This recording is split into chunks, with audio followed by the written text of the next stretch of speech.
रुद्राय भव रुद्राय भीम रुद्राय अतल रुद्राय वितल रुद्राय सुतल रुद्राय महा। सत श्री अकाल सभी साथियों को वंदे मातरम, जय हिंद। आप हमसे जुड़े रहिए। आज हम आपको वाहेगुरु जी के बारे में कुछ जानकारी देना चाहते हैं। हालांकि पूरी दुनिया उनसे परिचित है, उनके बारे में बताने की कोई आवश्यकता नहीं है, किंतु हम कुछ लाइन उनके लिए प्रस्तुत किए हैं।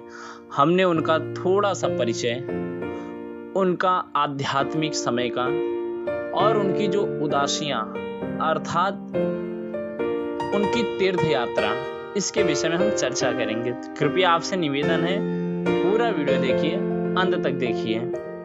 हम सर्वप्रथम आपको बताते हैं गुरु जी का जन्मदिन।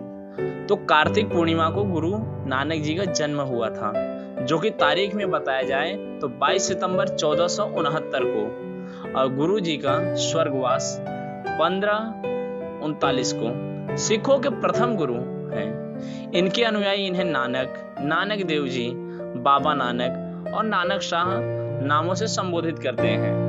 नानक अपने व्यक्तित्व में दार्शनिक, योगी, गृहस्थ, धर्म सुधारक, समाज सुधारक, कवि, देशभक्त और विश्व बंधु सभी के गुण समेटे हुए थे बाबा जी। हम आपको अब थोड़ा सा इनके बारे में परिचय देंगे। अर्थात गुरुदेव जी का जन्म स्थान ननका साहिब।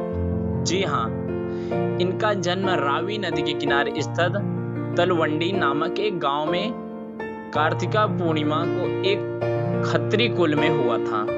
तलवंडी पाकिस्तान प्रांत में पंजाब का एक छोटा सा शहर है।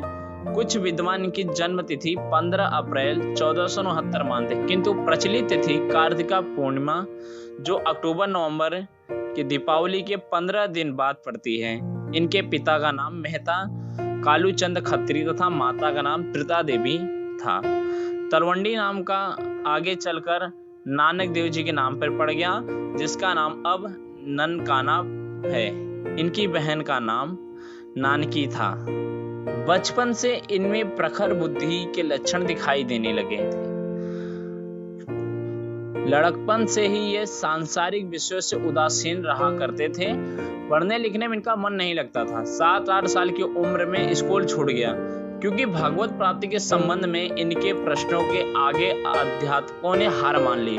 वे उन्हें ससम्मान घर छोड़ने आए। तत्पश्चात सारा समय वे आध्यात्मिक चिंतन और सत्संग में व्यतीत करने लगे। बचपन के समय में कई चमत्कारिक घटनाएं घटी, जिन्हें देखकर गांव के लोग इन्हें दिव्य व्यक्ति मानने लगे। बचपन के समय ही इनमें श्रद्धा रखने वाली इनकी बहन नानकी तथा गांव के शासक राय बुलार प्रमुख थे। इनका विवाह बालपन में 16 वर्ष की आयु में गुरदासपुर जिले के अंतर्गत लौखी नामक स्थान के रहने वाले मूला की कन्या सुलखन्नी से हुआ था। 32 वर्ष की अवस्था में इनके प्रथम पुत्र श्रीचंद का जन्म हुआ। 4 वर्ष पश्चात दूसरे पुत्र का जन्म हुआ।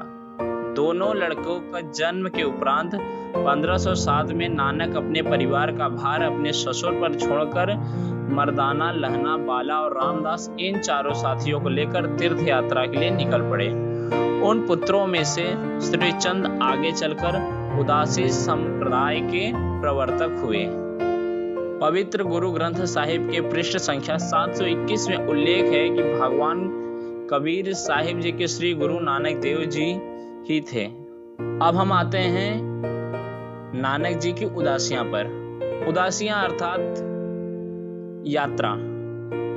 ये चारों साथी घूमकर उपदेश करने लगे। 1521 तक इन्होंने 4 यात्रा चक्र पूरे किए, जिनमें भारत, अफगानिस्तान, फारस और अरब के मुख्य स्थानों का भ्रमण किया।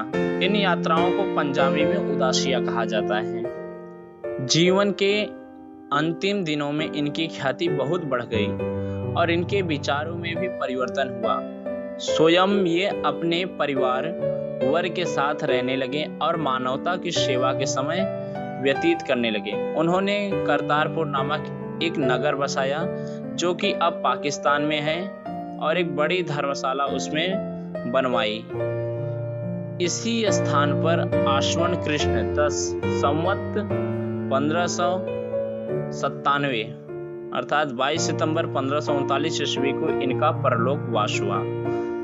मृत्यु से पहले इन्होंने अपने शिष्य भाई लहना को अपना उत्तराधिकारी घोषित किया, जो बाद में गुरु अंगद देव के नाम से जाने जाने लगे। आपको यह जानकारी कैसी लगी हमें कमेंट कर अवश्य बताइए। सत श्री अकाल।